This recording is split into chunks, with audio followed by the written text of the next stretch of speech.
What happens when one of Hollywood's most respected actors walks into what should be a routine morning talk show appearance, only to find himself facing the most disrespectful interrogation of his career? What happens when years of professionalism collide with blatant disregard and condescension? Today, we're diving into the explosive confrontation that had Samuel L. Jackson walking off the View set, leaving Joy Behar speechless, and the entire studio in complete shock. Before we get into this incredible story, make sure you hit that subscribe button and drop a comment below telling me which talk show host you think handles interviews the best. Trust me, after you hear what happened here, you'll have some strong opinions. Samuel L. Jackson had been doing the interview circuit for his latest film, and everything had been going smoothly. The seasoned actor, known for his commanding presence both on screen and off, had fielded the usual questions about his career, his craft, and his upcoming projects with his characteristic wit and charm. But nothing could have prepared him for what was about to unfold on The View. The morning started like any other. Jackson arrived at the studio early, went through hair and makeup, and chatted casually with the production staff. Everyone who worked with him knew he was a consummate professional, someone who took his craft seriously but never forgot to treat people with respect. The crew loved working with him because despite his intimidating screen presence, he was genuinely kind and approachable. "Mr. Jackson, we're ready for you," the stage manager announced, gesturing toward the familiar set where the hosts were already seated. Jackson straightened his jacket, took a deep breath, and walked onto the set with the confident stride that had made him one of the most recognizable actors in the world. The audience erupted in applause as he made his entrance. Jackson smiled and waved, clearly comfortable in front of the cameras. He'd done this dance hundreds of times before. Talk shows were just part of the business, a way to connect with fans and promote his work. He settled into the guest chair, adjusted his microphone, and prepared for what he assumed would be another pleasant conversation. "We're here with the incredible Samuel L. Jackson," Whoopi Goldberg announced to the audience, her warm smile genuine. "Samuel, thank you so much for being here with us today." "Thank you for having me," Jackson replied, his deep voice carrying that familiar authority that audiences had come to love. "Always a pleasure to be on The View." The other hosts smiled and nodded, clearly excited to have such a legendary figure at their table. But as Jackson scanned the panel, he noticed something in Joy Behar's expression that seemed different. There was a sharpness there, an edge that made him slightly wary. Still, he maintained his professional demeanor. "So let's talk about your new film," Sonny Hostin began, leaning forward with genuine interest. "You've been in the business for decades now. What keeps you passionate about acting?"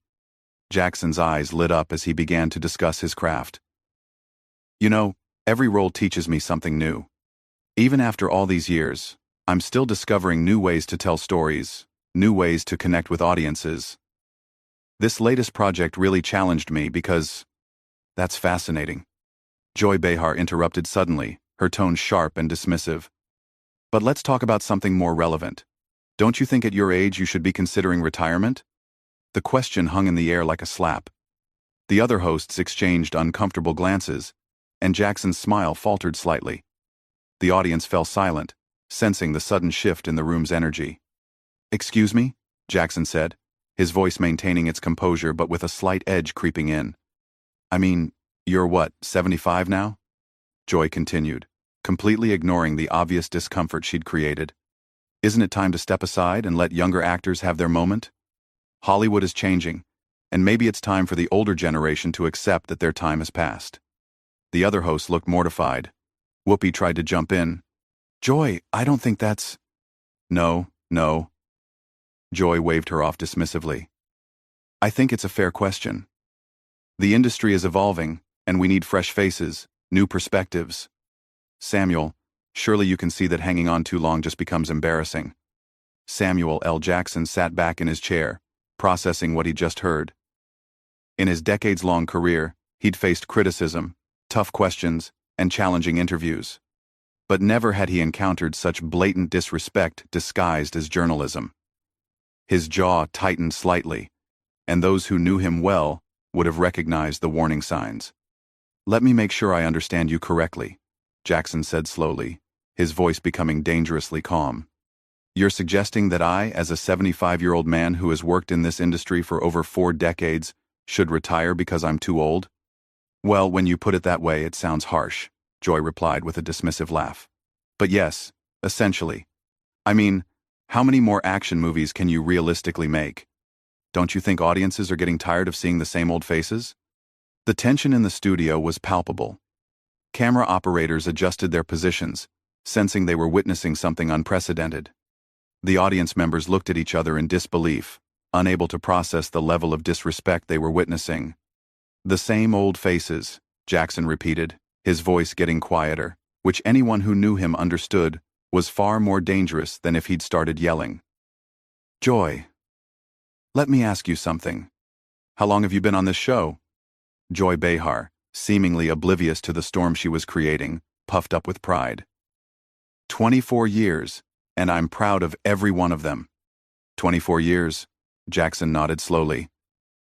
And you're what, 81 years old? But somehow, my age is the problem here? Joy's face reddened slightly, but instead of backing down, she doubled down on her position. That's completely different. Television hosts don't have the same physical demands as action stars. We rely on our wit and intelligence, not our ability to run around and shoot guns. Jackson's eyes narrowed. The man who had commanded respect in boardrooms and on film sets around the world was witnessing something he'd rarely encountered in his professional life: blatant hypocrisy wrapped in condescension.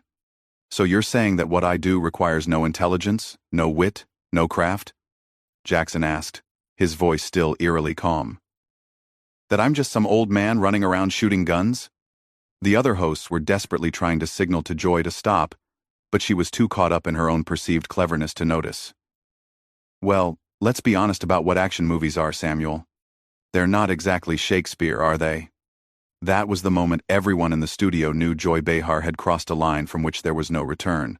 Samuel L. Jackson leaned forward in his chair, and for the first time since the interview began, his famous intensity wasn't an act. The man who had brought characters like Jules Winfield and Nick Fury to life was about to deliver a performance that none of the hosts would ever forget. Not Shakespeare? Jackson repeated, his voice dropping to that low, measured tone that had made him famous. Joy, let me educate you about something, since you seem to think you know so much about my profession. Joy Behar, still completely oblivious to the gravity of the situation, smirked. Oh, please, enlighten me. I've performed Shakespeare, Jackson said, each word deliberate and precise. I've done Othello, King Lear, and Macbeth on Broadway. I studied at Morehouse College and earned my degree in dramatic arts. I spent years in theater before I ever stepped foot on a movie set, but you wouldn't know that, would you? The smirk began to fade from Joy's face, but she wasn't done digging her hole deeper. Well, that's ancient history. What have you done lately that requires any real acting skill? The other hosts looked like they wanted to disappear into their chairs. Whoopi Goldberg, herself an accomplished actress, was visibly cringing at her colleagues' behavior. Sarah Haynes had her head in her hands, and Sunny Hostin was frantically trying to get the attention of the producers off stage. Ancient history. Jackson nodded, his voice growing more dangerous with each passing second.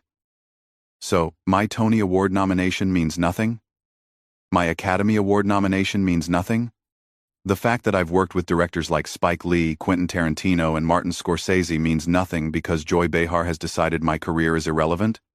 Look, I'm not trying to diminish your past achievements, Joy said, though her tone suggested exactly that. I'm just saying that maybe it's time to be realistic about your current place in Hollywood.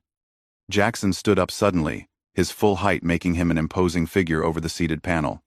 The studio fell completely silent except for the hum of the cameras. My current place in Hollywood? Joy, let me tell you about my current place in Hollywood. He began pacing behind his chair, his movements controlled but filled with barely contained energy. Last year, I was in 3 films that collectively grossed over $800 million worldwide. This year, I have 4 projects in various stages of production. Directors are calling me, not the other way around. Studios are writing roles specifically for me. But according to you, I should step aside. Joy tried to interrupt, but Jackson held up a hand that commanded silence with an authority she'd never possessed. No. You wanted to have this conversation. So let's have it. You want to talk about being realistic? Let's talk about the reality that you've been on this show for 24 years, and in all that time, what exactly have you contributed to the world of entertainment besides divisive comments and manufactured controversy? The audience was completely captivated. They'd come expecting a typical morning show interview, and instead were witnessing one of the most powerful actors of his generation, dismantling a talk show host with surgical precision. "I've been a voice for important issues," Joy protested weakly. "A voice for important issues?" Jackson repeated mockingly. "Like telling a working actor that he should retire because you've decided he's too old? Like dismissing decades of craft and commitment because you think you know better? That's your important contribution?" Whoopi finally found her voice. "Samuel, maybe we should take a breath and—" "No, Whoopi," Jackson said, turning to face her directly. "I respect you. You're a talented actress, comedian, and host. You've earned your place at this table through decades of hard work and genuine talent. But this," he gestured toward Joy, "this is exactly what's wrong with media today." He turned back to Joy, who was now looking decidedly uncomfortable for the first time in the interview. "You sit behind this desk every morning and pass judgment on people whose shoes you couldn't walk in for 5 minutes. You make pronouncements about industries you've never worked in, about crafts you've never studied, about people whose accomplishments dwarf anything you've ever achieved." "Now wait just a minute," Joy tried to regain her composure. "I've been in entertainment longer than you have. I was doing stand-up comedy when you were still—" "When I was still what?" Jackson challenged. "When I was still struggling with addiction and pulling my life together? When I was still fighting for every role I could get? When I was still proving myself every single day instead of sitting comfortably behind a desk making ignorant comments about people who are still out there doing the work?" The personal revelation hung in the air. Jackson had rarely spoken publicly about his past struggles, and the fact that he was bringing them up now showed just how deeply Joy's comments had affected him. "You want to know the difference between us, Joy?" Jackson continued, his voice now filled with a cold fury that was somehow more intimidating than if he'd been shouting. "I've spent 50 years perfecting my craft. I've studied under the best teachers, worked with the most talented directors, and challenged myself with every single role. You've spent 24 years reading cue cards and giving your opinion on things you don't understand." Joy's face was now bright red, and she was clearly flustered. "You can't talk to me like that. This is my show." "Your show?" Jackson laughed, but there was no humor in it. "This is The View, not the Joy Behar show. And even if it were, that wouldn't give you the right to be disrespectful to your guests. But here's the thing that really bothers me about people like you." He leaned forward, placing his hands on the desk and looking directly into Joy's eyes. "You think that because you have a platform, you have wisdom. You think that because you have a microphone, your opinions matter more than anyone else's. You've confused having a job with having authority." The studio was so quiet that the sound of the air conditioning was audible. Even the camera operators seemed to be holding their breath, recognizing that they were witnessing something extraordinary. "Let me tell you what real authority looks like," Jackson continued, straightening up to his full height again. "Real authority comes from mastering your craft. It comes from decades of continuous learning, from taking risks, from failing and getting back up and trying again. Real authority comes from earning the respect of your peers through excellence, not by tearing down others from behind a desk." Joy tried one more time to regain control of the situation. "I think you're being overly sensitive. I was just asking legitimate questions about the industry." Jackson shook his head slowly. "Overly sensitive. There at Island." The classic response when someone gets called out for being disrespectful. "It's not that you were wrong. It's that I'm too sensitive to handle your legitimate questions." He began walking toward the edge of the stage, but he wasn't done talking. "You know what a legitimate question would have been, Joy? You could have asked me about my new film, about working with the director, about the challenges of the role. You could have asked about my foundation work, about my advocacy for literacy programs, about the scholarships I've funded for young actors." The other hosts were now openly uncomfortable, knowing that their colleague had created a situation that was spiraling completely out of control. "But instead," Jackson continued, now standing at the edge of the stage, "you chose to question my right to continue working. You chose to dismiss my entire body of work as mindless action movies. You chose to suggest that I'm too old and irrelevant to deserve respect." Jackson turned back to face the panel one final time, his expression a mixture of disappointment and resolve. You know what the saddest part about this whole exchange is, Joy? It's that you represent everything that's wrong with how we treat people in this business and in this country. Joy, now visibly shaken but still trying to maintain some semblance of control, attempted to respond. I think you're making this into something much bigger than... Much bigger than what? Jackson interrupted, his voice rising for the first time. Much bigger than a talk show host telling a guest that he's too old to work? Much bigger than dismissing someone's life's work as meaningless? Much bigger than the kind of ageism that destroys careers and crushes spirits every single day? He walked back toward the desk, but this time his approach felt different, more final. Let me explain something to you about respect, since you clearly don't understand the concept. Respect isn't something you get automatically because you have a television show. Respect is something you earn through how you treat other people. Whoopi tried desperately to salvage the situation. Samuel, I think what Joy was trying to say was... No, Whoopi, Jackson said firmly but kindly. Don't make excuses for her. What Joy was trying to say was exactly what she said. She thinks I'm too old, too irrelevant, and too past my prime to deserve basic human courtesy. Joy finally found her voice again, but her tone had lost all of its earlier smugness. That's not what I meant, and you know it. Jackson looked at her with something approaching pity. That's exactly what you meant. And the fact that you can't even own it now shows that you don't have the courage of your convictions. You want to insult people, but you don't want to face the consequences of your words. He pulled out his phone and held it up. You know what I'm going to do when I leave here? I'm going to call my agent and confirm the 3 film offers I have sitting on my desk. Then I'm going to call the director of my next project to discuss the character work we're doing. After that, I'm going to review the script for the Broadway play I'm considering for next year. Joy's face had gone from red to pale, and she was clearly struggling to find a response. But before I do any of that, Jackson continued, I'm going to do something that you apparently never learned how to do. I'm going to think carefully about how my words affect other people.